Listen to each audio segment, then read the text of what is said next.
Olá, você conhece o AWS Well Architected Framework?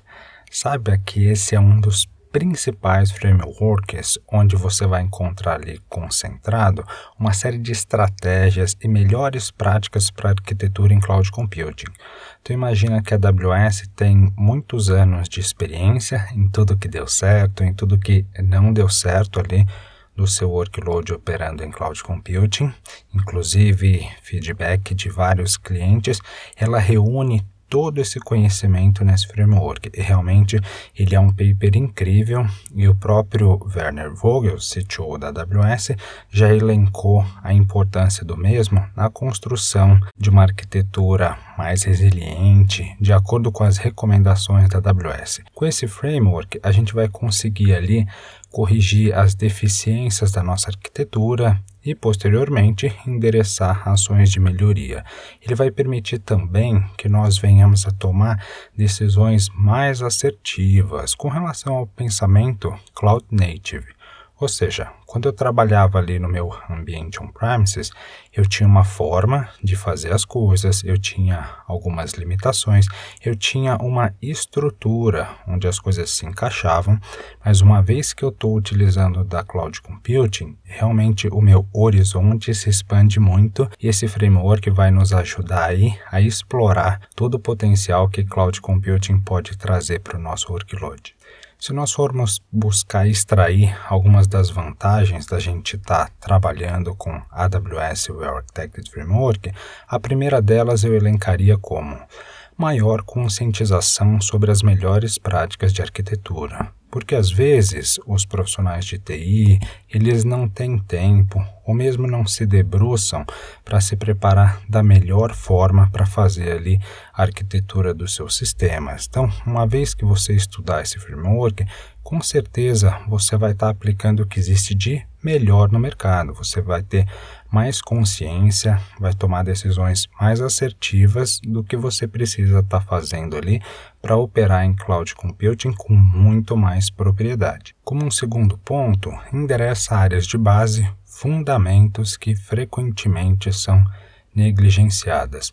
Às vezes, para cumprir questões de prazo ou por falta de conhecimento, os analistas, os arquitetos, os desenvolvedores não pensam em alguns fundamentos de base. Uma vez que você olha para esse framework, você se faz ali uma série de perguntas e você tem certeza que nenhum item primordial deixou passar do seu projeto. Então você não negligencia coisas de base que poderiam afetar a operação do seu sistema, seja a médio ou a longo prazo. Ele provê uma abordagem consistente para a gente avaliar a nossa arquitetura. Então, será que o que eu tenho hoje de arquitetura está rodando segundo as melhores práticas? Aonde eu tenho alguma discrepância em cima do que está sendo recomendado? Então é legal que a gente consegue fazer essa avaliação. Inclusive, essa avaliação ela é multidisciplinar. Por quê? Dentro da minha organização, com certeza, eu tenho diversos sistemas, não só um. Eu posso avaliar a arquitetura de cada um deles individualmente, inclusive eu tenho um balizador aí para estar fazendo essa comparação e ver quais já estão maduros e quais precisam de uma evolução. Essa evolução, eu posso pensar também em prazos, em criticidade, mas ele vai prover aí uma abordagem consistente, padrão, para a gente estar fazendo essa avaliação. Esse framework tem essa estrutura que a gente está vendo, tá? Então, ele tem princípios de design, ele tem pilares e ele tem questões. Essas questões são basicamente algumas coisas que nós nos perguntamos para ajudar a direcionar, para ajudar a entender se aquele ponto está sendo bem atendido, se a gente pensou naquela questão e através dessas respostas a gente consegue mensurar a nossa arquitetura. Vamos iniciar falando um pouquinho sobre o General Principles Design, ou seja, princípios gerais de design do Well Architected. Um primeiro item muito importante.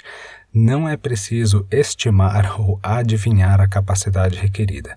Então é muito comum no nosso ambiente on-premises a gente tentar ali fazer alguma conta, alguma estatística para estar dimensionando questões de storage, questões de poder computacional, CPU, alocação de memória E isso é um grande problema. Por quê? Se você dimensionar para mais, você está perdendo dinheiro, você está desperdiçando, porque aquele hardware que você colocou ali que está sobressalente, você gastou dinheiro para adquirir, e esse dinheiro poderia estar sendo utilizado pela sua empresa para alguma outra fonte, seja um outro projeto, um outro setor. Então, nesse caso, você está desperdiçando dinheiro. Um outro contraponto, se você dimensionar para menos a sua capacidade, com certeza você vai estar freando o seu negócio. Por quê?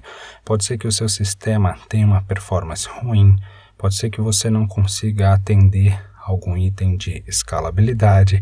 Então, essa questão de estimativa, de adivinhação, é bem complicada no mundo on-premises e realmente com Cloud Computing a gente remove completamente essa barreira, esse problema. A capacidade ela é ajustável segundo a minha utilização. Então, realmente eu só pago por aquilo que eu utilizo, eu não mais preciso estar adivinhando a capacidade para estar adquirindo hardware. Os testes podem ser realizados em escala de produção. Então, em cloud, eu trato questões, por exemplo, como infraestrutura como código, na qual eu consigo reproduzir o meu ambiente ali de produção, seja um ambiente médio, um ambiente grande, eu pago uma fração do que eu pagaria no ambiente on-premises e realmente eu testo segundo alguma escala que eu estou esperando ou alguma capacidade inclusive maior, ou seja, eu consigo realmente testar o meu ambiente por conta do provisionamento dos recursos, que nesse caso são virtuais, virtualmente limitado, porque o provedor ali, a AWS no caso, tem capacidade sobressalente, a gente realmente não se preocupa com questões de capacidade. Diferente do meu ambiente on-premises, o qual eu estou limitado ao hardware que eu possuo ali dentro do meu data center.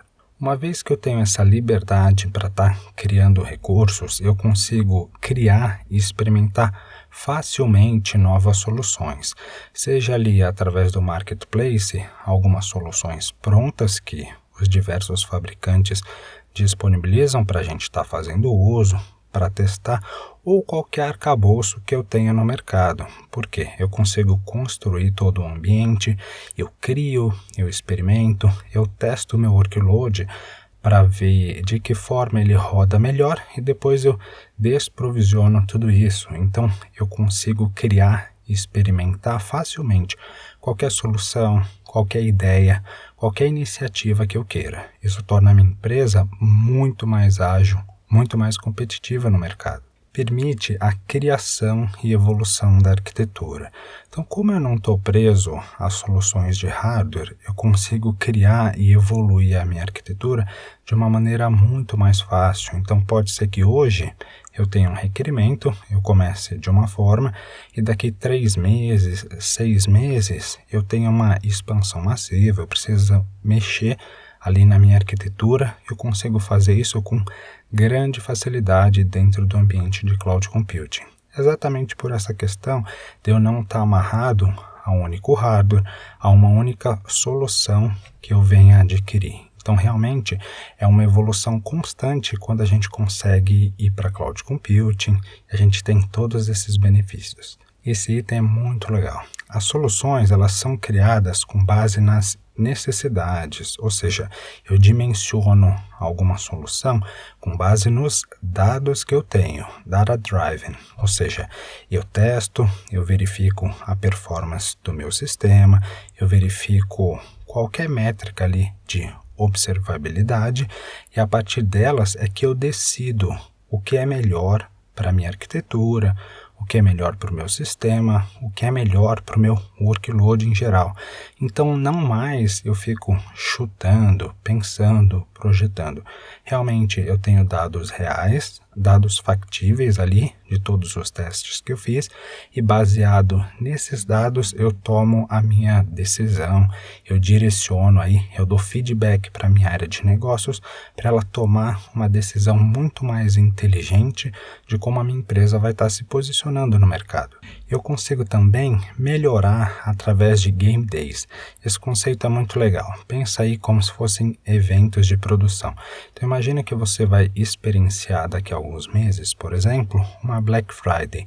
Se você estiver trabalhando com Cloud Computing, você consegue criar um ambiente em paralelo, ali com o mesmo poder computacional, e realmente você testa através de Game Day.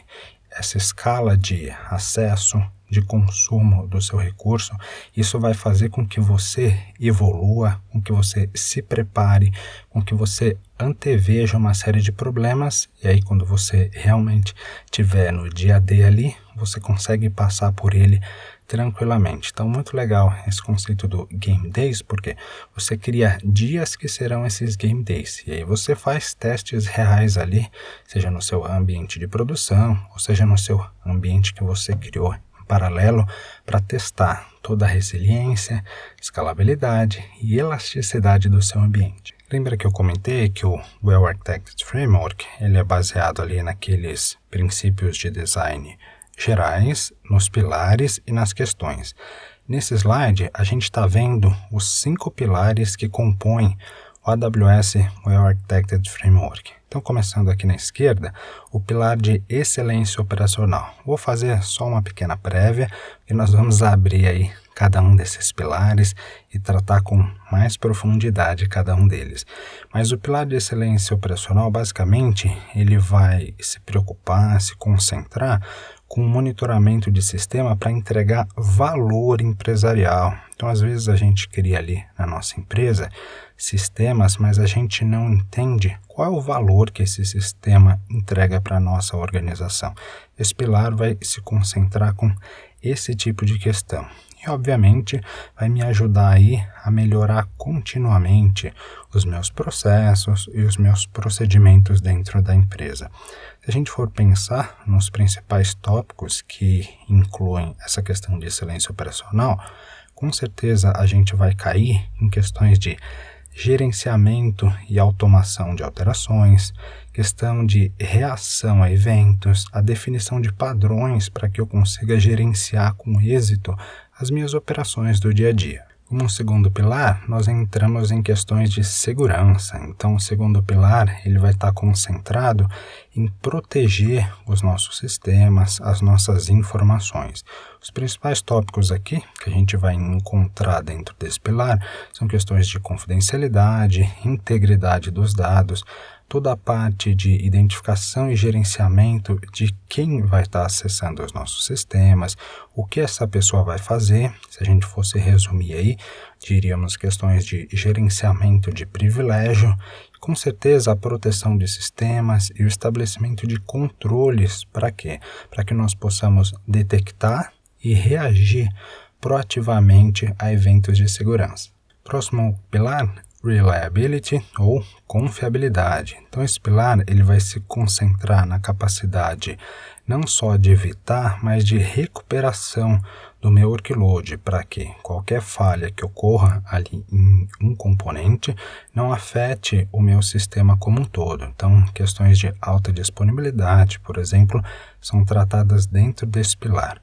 Os principais tópicos que a gente vai ver dentro dele, alguns elementos base de configuração, requisitos entre projetos, para a gente ter certeza que um projeto, o consumo de algum recurso não vai afetar o outro, o planejamento e a recuperação, como a gente lidar com mudanças do nosso ambiente e várias outras coisas relacionadas realmente à questão de confiabilidade, a uma operação contínua e ininterrupta do meu workload.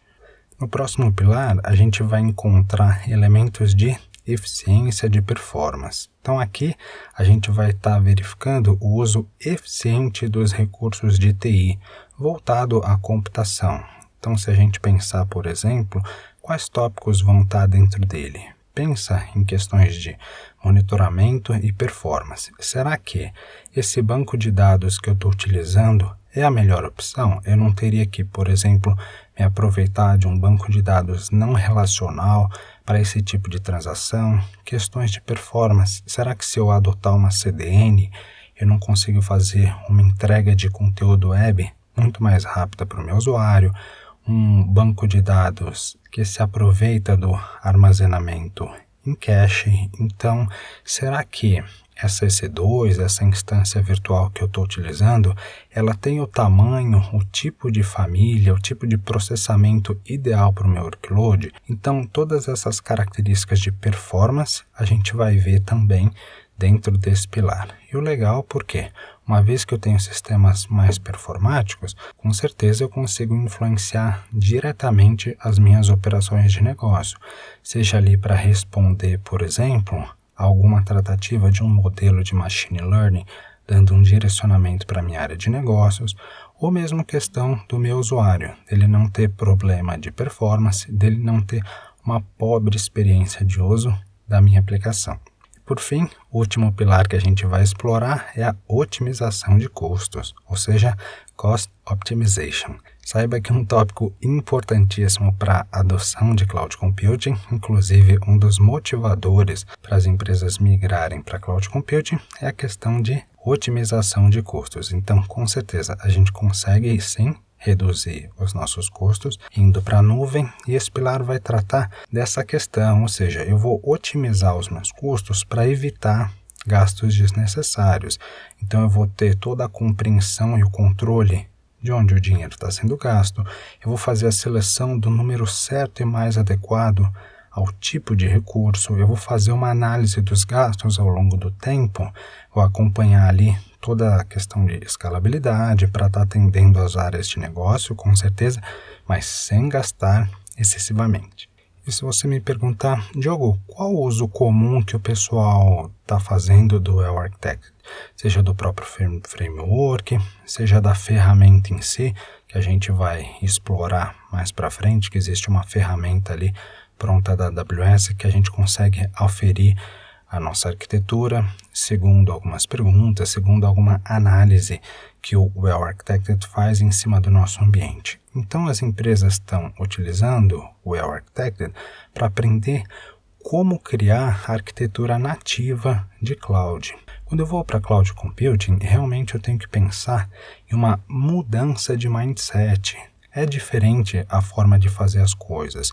Eu não tenho mais uma série de limitações que eu tinha no meu ambiente on-premises e realmente todos os novos sistemas que nascerem, eu já tenho que pensar de uma forma nativa em cloud para extrair todo o potencial que a computação em nuvem pode me trazer. Construir uma base de conhecimento para mitigar falhas técnicas e risco.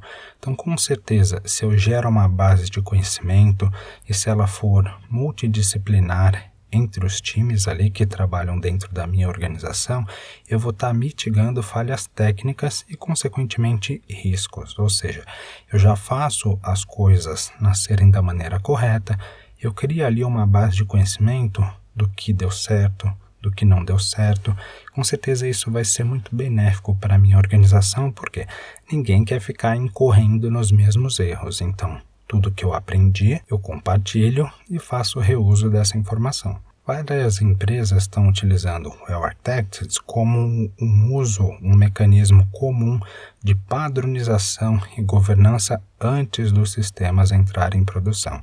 Então, pode ser ali que nas suas reuniões de desenho, PI Planning, você já utiliza esse framework e através do mesmo você cria uma padronização, a sua governança com certeza vai evoluir e muito, e aí os seus sistemas vão para a produção muito mais maduros, seja em termos de segurança, seja em termos de performance, monitoramento, enfim, e várias características que você vai estar tratando e cuidando com muita eficiência através do conhecimento que você vai estar adquirindo através do Well Architected. Conseguimos também fazer a comparação da maturidade entre diferentes times, sistemas e produtos.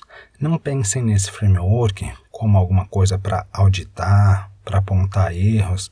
Negativo. Realmente, ele é um balizador, um direcionador, e você pode utilizar ele para identificar, olha, esse time já está trabalhando com esse pattern, com esse padrão, vamos replicar para um segundo, olha, esse sistema a gente viu que tem essa deficiência, vamos criar aqui um item de melhoria. Então você consegue comparar questões de maturidade, seja de time, seja de sistemas, produtos, aí depende muito da forma que a sua organização trabalha, mas é legal porque você consegue avaliar, a partir dessas informações da sua avaliação, com certeza evoluir. Por fim, através da adoção desse framework, você consegue apresentar para o mercado características de due diligence, ou seja, que você faz as coisas como deveria, que você tem propriedade, que você está olhando para o mercado e você está aplicando o que existe de melhores práticas em diversas áreas. Então, com certeza, a sua empresa vai ser muito mais bem vista, seja para a adoção de um seguro, seja ali se você estiver abrindo o seu capital na Bolsa de Valores, qualquer auditoria que você venha a sofrer, enfim. Due diligence, você mostra para o mercado que realmente você está fazendo aquilo com muita propriedade, com que é recomendável, você está adotando as melhores práticas de mercado. Obrigado por assistir, nos vemos no próximo tópico.